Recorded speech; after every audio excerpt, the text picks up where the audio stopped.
N മനമേ നീ സ്വസ്ഥമായിരിക്ക, N മനമേ നീ സ്വസ്ഥമായിരിക്ക. കൂരിരുൾ താഴ്വരയിൽ സ്വസ്ഥമായിരിക്ക, മരണത്തിൻ താഴ്വരയിൽ സ്വസ്ഥമായിരിക്ക. എൻ മനമേ നീ സ്വസ്ഥമായിരിക്ക, എൻ മനമേ നീ സ്വസ്ഥമായിരിക്ക. വോയിസ് ഓഫ് ലവിൽ ഇന്ന് കർത്താവ് നിങ്ങൾക്ക് തരുന്ന വചനം 116-ാം സങ്കീർത്തനത്തിൻ്റെ 7-ാമത്തെ വാക്യമാണ്. അതൊന്ന് ശ്രദ്ധിച്ചാട്ടെ. എൻ മനമേ നീ വീണ്ടും സ്വസ്ഥമായിരിക്കുക, യഹോവ നിനക്ക് ഉപകാരം ചെയ്തിരിക്കുന്നു. ആമേൻ. എൻ മനമേ നീ വീണ്ടും സ്വസ്ഥമായിരിക്കുക. ചില സമയത്തൊന്നും ഒരു പ്രവാചകനോ ഒരു അഭിഷക്തനോ ഒരു ഇടയനോ ഒരു പാട്ടോ ഒരു പ്രസംഗമോ ഒന്നും നിങ്ങൾക്ക് ലഭ്യമാകാത്ത ചില സമയങ്ങൾ വരും.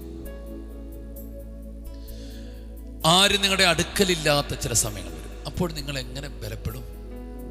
അപ്പോൾ നിങ്ങൾക്ക് തന്നെ ഒരു പ്രവാചകനായി മാറണം. നിങ്ങൾ നിങ്ങളോ തന്നെ ബലപ്പെടുത്തണം. ഇവിടെ ദൈവമനുഷ്യൻ തന്നെ ബലപ്പെടുത്തുകയാണ്. എൻ മനമേ നീ സ്വസ്ഥമായിരിക്കുക. അവിടെ ഒരു വാക്കുണ്ട്, വീണ്ടും സ്വസ്ഥമായിരിക്കുക. എന്തോ സ്വസ്ഥത നഷ്ടപ്പെട്ട് നിൽക്കുന്ന ഒരു സാഹചര്യത്തിൽ പറയാം, മനസ്സിനോട് തന്നെ പറയാം, നീ അങ്ങ് സ്വസ്ഥമായിരിക്കുക, സ്വസ്ഥമായിരിക്കുക. ഞാൻ നിങ്ങളോട് പറയുന്നു, നിങ്ങളോട് തന്നെ നിങ്ങൾ സംസാരിക്കണം. ചിലയിടങ്ങളിൽ മനസ്സ് ചിലപ്പോൾ ചില കള്ളത്തരങ്ങൾ നിങ്ങളുടെ മുമ്പിൽ പങ്കുവെക്കും. ഒന്നും ശരിയാകത്തില്ല, എല്ലാം തകർന്നു പോകും. ആ സമയത്ത് ദൈവവചനം നിങ്ങൾ ഉരുവിട്ട് നിങ്ങളുടെ മനസ്സിനോട് പറയണം, ശാന്തമായിരിക്കുക, സ്വസ്ഥമായിരിക്കുക, യഹോവ ഉപകാരം ചെയ്യും. ഹല്ലേലൂയ. ചില ടെൻഷൻ, ചില ഡിപ്രഷൻ, ചില ആൻസൈറ്റി പോലെ ഉള്ള ബുദ്ധിമുട്ടുകൾ നിങ്ങളെ അലട്ടുന്നുണ്ടായിരിക്കും. പക്ഷെ അതിൻ്റെ നടുവിൽ നിങ്ങളെ തന്നെ ബലപ്പെടുത്തണം.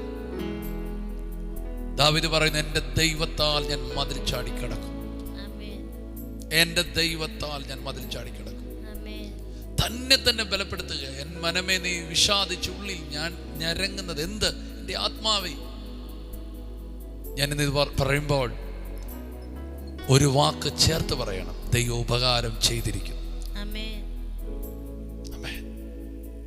മനമേ സ്വസ്ഥമായിരിക്കും, ദൈവം ഉപകാരം ചെയ്തിരിക്കുന്നു. നിങ്ങളത് പറഞ്ഞു തുടങ്ങിക്കോ. ചില കാര്യങ്ങൾ ചെയ്തത് നിങ്ങൾ കാണും.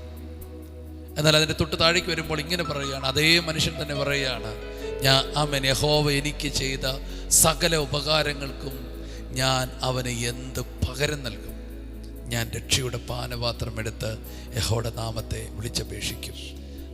തന്നെ ബലപ്പെടുത്തി കഴിഞ്ഞപ്പോൾ, തന്നെ ഉറപ്പിച്ചു കഴിഞ്ഞപ്പോൾ ഒത്തിരി ഉപകാരങ്ങൾ ദൈവത്തിൽ നിന്ന് വന്നു.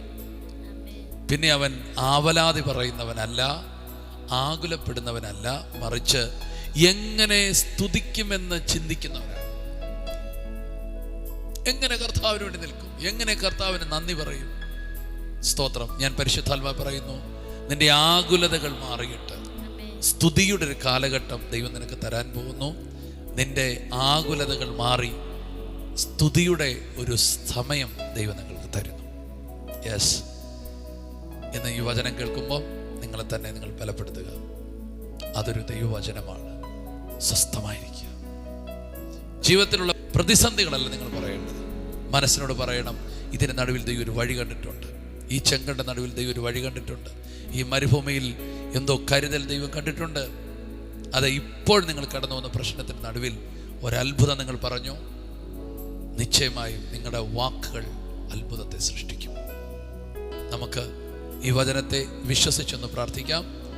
തുടർന്ന് ഈ മീറ്റിംഗ് കഴിഞ്ഞ് നിങ്ങൾ പെട്ടെന്ന് മെസ്സേജ് കഴിഞ്ഞിട്ട് നിങ്ങൾ മറ്റു കാര്യങ്ങളിലേക്ക് എത്തുന്നതിന് മുമ്പ് നിങ്ങളെ തന്നെ ഒന്ന് നിങ്ങൾ ബലപ്പെടുത്തുക. നമുക്കൊന്ന് പ്രാർത്ഥിക്കാം. യേശുവേ, കർത്താവെ, ഞങ്ങൾക്ക് നൽകിയ നല്ല പ്രബോധനത്തിനായി സ്തോത്രം ചെയ്യുന്നു. കർത്താവെ, ഞങ്ങൾ ഇന്ന് രാവിലെ സമയം യേശുവെ ദാവീദിനെ പോലെ കർത്താവെ ദൈവത്തിൽ ഞങ്ങളെ തന്നെ ബലപ്പെടുത്തുകയാണ്. കർത്താവെ ദൈവത്താൽ ഞങ്ങൾ മതിൽ ചാടി കടക്കും. യേശുവെ, ഞങ്ങൾ ചില പ്രശ്നങ്ങളെ ഇന്ന് പകൽക്കാലം ജയിക്കും. കർത്താവെ, നിന്നിലൂടെ ഞങ്ങൾ അനുഗ്രഹങ്ങളെ പ്രാപിക്കും. കർത്താവെ, അങ്ങ് ചെയ്തിരിക്കുന്ന ഉപകാരങ്ങൾ വലുതാണ്. കർത്താവെ, അവയോർത്ത് ഞങ്ങൾ സ്തുതിക്കും. യേശുവിൻ്റെ നാമത്തിൽ ഇന്ന് പകൽ ഈ വചനം കേൾക്കുന്ന ഓരോ വ്യക്തിയെയും ഞങ്ങൾ അനുഗ്രഹിക്കുന്നു. അവരുടെ ദുഃഖങ്ങളെ മാറ്റുന്നു, പ്രതിസന്ധികളെ മാറ്റുന്നു, എല്ലാ വേദനകളെ മാറ്റുന്നു. സ്തുതിയെ കർത്താവെ അങ്ങ് അണിയിപ്പിക്കുന്നതിന് സ്തോത്രം ചെയ്യുന്ന പിതാവെ, ഒരു ആരാധിക്കുന്ന സ്തുതിക്കുന്ന ഹൃദയത്തെ അങ്ങ് പകരുന്നതിന് നന്ദി പറയുന്നു. കർത്താവെ, അങ്ങ് ഞങ്ങൾക്ക് നൽകിയ എല്ലാ ഉപകാരങ്ങളെ ഞങ്ങൾ ഓർക്കുന്നു. യേശുവിൻ്റെ നാമത്തിൽ ഇന്നത്തെ ദിവസത്തെ അനുഗ്രഹിക്കുന്നു. യേശുവിൻ്റെ നാമത്തിൽ തന്നെ ആമേൻ. ഇന്നത്തെ ദിവസം നിങ്ങൾക്ക് ഏറ്റവും അനുഗ്രഹമായിരിക്കട്ടെ. ഞങ്ങൾ ഒരുമിച്ച് നിങ്ങളെ അനുഗ്രഹിക്കുന്നു. കുടുംബമായിട്ട് ഒരു അനുഗ്രഹമായിരിക്കട്ടെ. മനസ്സിനെ ബലപ്പെടുത്തി, ഹൃദയത്തെ ബലപ്പെടുത്തി മുൻപോട്ട് പോകാൻ ഇവർ തന്നെ ഒരു പ്രവാചകരാകാൻ പ്രാർത്ഥിക്കുന്നു, അനുഗ്രഹിച്ച് പ്രാർത്ഥിക്കുന്നു. യേശുവിൻ നാമത്തിൽ ആമേൻ. സന്തോഷത്തോടെ ഇന്നത്തെ ദൈവം നിങ്ങൾക്ക് നൽകിയ ദൗത്യങ്ങളും ഏൽപ്പിച്ച ഉത്തരവാദിത്തങ്ങളും ചെയ്യുക. കർത്താവ് കൂടെ ഉണ്ടായിരിക്കും. ഒരു എക്സലൻ്റായി കാര്യങ്ങൾ ചെയ്യാൻ ദൈവം നിങ്ങളുടെ കൂടെ ഉണ്ടായിരിക്കും. ഈ വചനങ്ങൾ മറ്റുള്ളവരിലേക്കും എത്തിക്കുക. നിങ്ങളുടെ എല്ലാ പ്രോത്സാഹനത്തിനും ഞങ്ങൾ നന്ദി പറയുന്നു. God bless you. ഷലോം.